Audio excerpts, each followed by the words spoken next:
সৌদ অসম পৌৰ নিকায় কৰ্মচাৰী সন্থাৰ আহ্বান মৰ্মে নাজিৰা পৌৰসভাৰ কৰ্মচাৰীসকলেও আজিৰ পৰা দুদিনীয়া সৰ্বাত্মক কৰ্মবিৰতিৰে প্ৰতিবাদ সাব্যস্ত কৰে। পৌৰসভাৰ সমূহত কৰ্মৰত অভিযন্তা আৰু গাণনিকসকলক চাকৰি নিয়মীয়াকৰণৰ বিপৰীতে চৰকাৰে নতুনকৈ নিযুক্তি দিব বিচৰা কাৰ্য প্ৰত্যাহাৰ কৰা, সমূহ মাষ্টাৰ ৰোল আৰু হৰিজন কৰ্মীসকলক চাকৰি নিয়মীয়া কৰা আদি দাবীকে ধৰি পৌৰ কৰ্মচাৰীৰ দীৰ্ঘদিনীয়া ৫ দফীয়া দাবী কাৰ্যকৰী কৰাৰ ক্ষেত্ৰত চৰকাৰী পক্ষই অলপো গুৰুত্ব আৰোপ নকৰাৰ প্ৰতিবাদত পৌৰ কৰ্মচাৰীৰ এই দুদিনীয়া সৰ্বাত্মক কৰ্মবিৰতিৰে প্ৰতিবাদ সাব্যস্ত কৰে। এই প্ৰতিবাদী কাৰ্যসূচীৰ পিছতো চৰকাৰী পক্ষই কোনো গুৰুত্ব প্ৰদান নকৰে তেন্তে ইয়াতকৈ অধিক তীব্ৰ ৰূপত গণ আন্দোলনৰ কাৰ্যসূচী গ্ৰহণ কৰিবলৈ বাধ্য হ'ব বুলি প্ৰতিবাদকাৰী পৌৰ কৰ্মচাৰীসকলে সকীয়াই দিয়ে। নাজিৰাৰ পৰা ৰঞ্জিত সভাপণ্ডিতৰ ৰিপৰ্ট, অৰুণোদয় আছাম।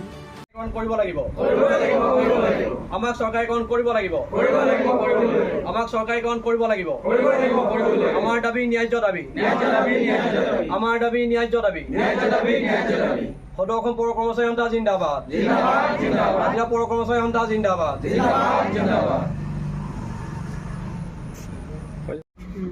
আজি আপোনালোক সকলো সাংবাদিক বন্ধুক আমি আমাৰ শাৰদীয় দুৰ্গা উৎসৱৰ আন্তৰিক শুভেচ্ছা জ্ঞাপন কৰিছোঁ। লগতে সদৌ অসম আৰু নাজিৰাবাসী ৰাইজক আন্তৰিক শুভেচ্ছা জ্ঞাপন কৰিছোঁ। কিন্তু প্ৰকৃতাৰ্থত আমি শুভেচ্ছাই জ্ঞাপন কৰিছোঁ, কিন্তু দুৰ্গা উৎসৱ পাতিব পৰাকৈ আমি পৌৰ কৰ্মচাৰীসকল নাই। সেই কাৰণে আমি এই ৪ আৰু ৫ তাৰিখে আমি আমাৰ প্ৰতিবাদী কাৰ্যপন্থা হাতত লৈছোঁ সদৌ অসম জুৰি। সেই অনুপাতে নাজিৰা পৌৰসভাতো আমি কাৰ্যসূচী হাতত লৈছোঁ। গতিকে আমাৰ মূল দাবী হ'ল যে আমাক চৰকাৰীকৰণ কৰিব লাগে। 2021 চনৰ যি আমাৰ চৰকাৰী গেজেট নটিফিকেশ্যন ওলালে, এই গেজেট নটিফিকেশ্যন মতে আমাক চৰকাৰীকৰণ কৰিব লাগে। ইয়াত ৰেগুলাৰ কৰ্মচাৰী, মাষ্টাৰ ৰোল, হৰিজন, ফিক্স পে সকলোকে কৰিব লাগে। কিন্তু আমি এতিয়া দুৰ্ভাগ্য যে আমাৰ এই কৰ্মচাৰীসকলক আজি 3 বছৰ হ'ল গেজেট নটিফিকেশ্যন ওলাই যোৱা, কিন্তু 3 বছৰো আমাক চৰকাৰীকৰণ কৰা নাই। কৰিম কৰি আমাক আভুৱাজ গুৱাই আছে চৰকাৰে। যদি আমি চৰকাৰৰ ওচৰত সেইকাৰণে সবল প্ৰতিবাদ জনাইছোঁ যে আমাক চৰকাৰীকৰণ কৰিব লাগে। আৰু এই আজি এসপ্তাহৰ ভিতৰত আমি এটা ডাঙৰ অত্যাধিক দুৰ্ভাগ্যজনক কথা যে আমাৰ বিভিন্ন পৌৰসভাত আমাৰ অভিযন্তা আছে, গাণনিক আছে, থকাৰ স্বত্তেও চৰকাৰে নিজাববীয়াকৈ গাণনিক আৰু অভিযন্তা নিয়োগ কৰিছে। ই এটা সঁচাকৈ আমাৰ কাৰণে দুখৰ বিষয় যে আমাৰ পৌৰ কৰ্মচাৰীসকলৰ ভিতৰত এই গাণনিক অভিযন্তাসকলে অত বছৰে কাম কৰি আছে, থকাৰ স্বত্তেও তেখেতলোকৰ ক্ষেত্ৰত কোনো কথা চিন্তা নকৰি নতুনকৈ গাণনিক আৰু অভিযন্তা নিয়োগ কৰাত আমি সঁচাকৈ দুখিত। যদি আমি এইটো ভাবোঁ যে আমাৰ যিসকল গাণনিক আছে, আমাৰ যিসকল অভিযন্তা আছে, তেখেতলোকক প্ৰকৃতত তাহাঁতক চৰকাৰীকৰণৰ আওতাত আনি চৰকাৰীকৰণ কৰিব লাগে। গতিকে বাকী তেখেতলোকে পাছত কি কৰে আমি ক'বলৈ নাযাওঁ।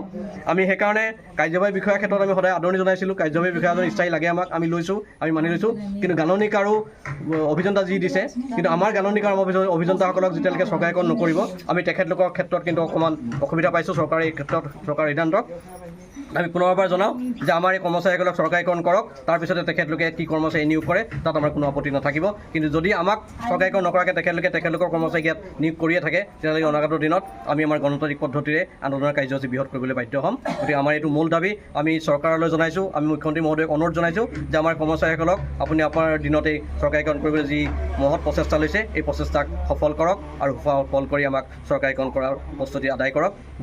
বিশেষ কৰ্মচাৰী নহয়, আপুনি অসমত কেৱল 5,771জন কৰ্মচাৰী আছে, য'ত চাফাই কৰ্মী, হৰিজন কৰ্মী, মাষ্টাৰ ৰোল কৰ্মী, ৰেগুলাৰ কৰ্মী সকলো আছে।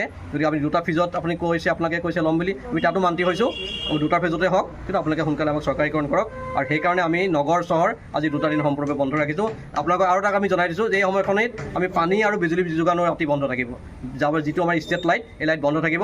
আমি সকলো ৰাইজক আপোনালোকৰ যোগেদি জনাই দিছোঁ। আজি আৰু অহাকালিলৈ বিজুলী লাইটটো যিটো আমাৰ ষ্ট্ৰীট লাইট বন্ধ থাকিব আৰু পানী যোগানো বন্ধ থাকিব।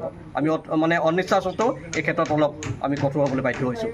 গতিকে আমি পুনৰ জনাইছোঁ আমাৰ এই সকলো কৰ্মচাৰী মুখলৈ চাই আমাৰ বিভাগীয় মন্ত্ৰী মহোদয়ে আৰু আমাৰ মাননীয় অসমৰ মুখ্যমন্ত্ৰী মহোদয়ে আমাক এই কামটো যি হাতত লৈছে, তেখেতলোকেই কৈছে, তেখেতলোকে কেবিনেট সিদ্ধান্ত লৈছে যে তেখেতলোকে আমাক এই কামটো অতি শীঘ্ৰে কৰিব বুলি আমি আশাৰে বাট চাইছোঁ। আৰু সেইকাৰণে আমি এইটো প্ৰতিবাদ বুলি ক'লেও আমি কৈছোঁ যদিও, কিন্তু প্ৰকৃতাৰ্থত আমি তেখেতলোকৰ দৃষ্টিগোচৰ কৰিব বিচাৰিছোঁ।